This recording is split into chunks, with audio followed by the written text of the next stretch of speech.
ভিন্ন লোকজন আছে যারা অন্যান্য রাজনৈতিক দলের হয়েই তো ভোটে লড়ছে, ফলে এই ভোটে আপনাদের নিজের সমাজের মধ্যেই কি ভোট বিভাজন হবে না?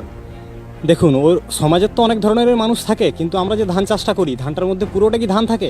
কিছু তো আগড়া থাকবেই। তাহলে তারা আমাদের আগড়ার মতোই, যে আমাদের আজকে এতদিনের যে বঞ্চনার সমাজ আন্দোলন, আমাদের একত্রিত হওয়ার সময়, সে একত্রিত হওয়ার সময়েও যারা পাশে নেই, তারা কোনোদিনও পাশে থাকবে না। তারা রাজনীতি ছাড়া কিছু বোঝে না। আর আমরা এটাই প্রমাণ করতে চাই যে রাজনীতির বাইরেও মানুষ বাঁচা যায়, রাজনীতি ছাড়াও মানুষ বাঁচা যায়। শুধু আজীবন রাজনীতি রাজনীতি রাজনীতি করে গেছি, কিন্তু আলটিমেট লাভটা কী হয়েছে? আমরা তো শুধু পতাকায় ধরে গেছি। আজকে আমরা মানুষের সরকার, সরকারের মানুষ নয়, সেটাই মানুষ বুঝতে পারছে না। যে আমরা যদি ভোট দিই, আজকে তৃণমূল ক্ষমতায় থাকবে, আমরা ভোট দিলে বিজেপি ক্ষমতায় থাকবে, আমরা ভোট দিলে সিপিএম ক্ষমতায় থাকবে। তাহলে মানুষের কাছে সব কিছু, মানুষের ভোটের গুরুত্ব আছে, সেই গুরুত্বটাই মানুষ বুঝতে পারে না। মানুষকে শুধুমাত্র আমাদের যে মাহাতো কমিউনিটির লোক বা এখানকার যে জনজাতি, সেই জনজাতিকে শুধুমাত্র ভোট বাক্সের জন্য ইউজ করা হচ্ছে।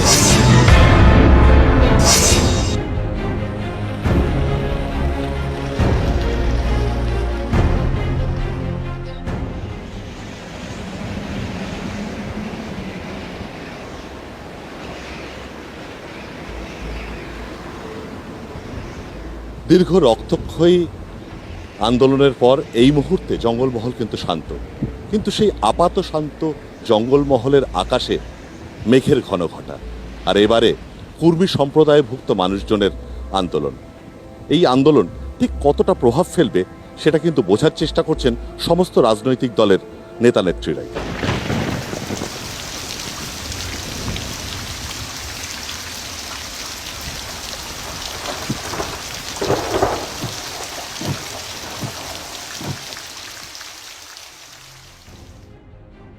আমাদের যে কুর্মী ভাই বোনেরা, এনাদেরকে এবং আদিবাসী ভাই বোনেদেরকে বিভিন্নভাবে এই তৃণমূল সরকার আজ 12 বছর 13 বছর হয়ে গেল, এই 12 বছর 13 বছর ধরে ভোট এলেই ওদেরকে বিভিন্ন ধরনের প্রতিশ্রুতি দেয় এবং ভোট পেরিয়ে গেলেই সেটা ভুলে যায়।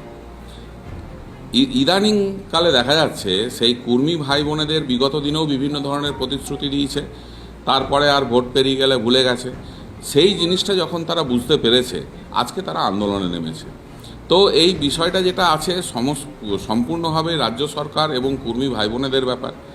আর কুর্মী ভাই বোনেরা যে আন্দোলনটা করছে, সেই আন্দোলনের নিরিখে প্রথমে রাজ্য সরকারকেই তার হস্তক্ষেপ করতে হবে এবং তার আইনগত যা বা প্রশাসনিকগত যা পদ্ধতি আছে সেগুলোকে অবলম্বন করতে হবে।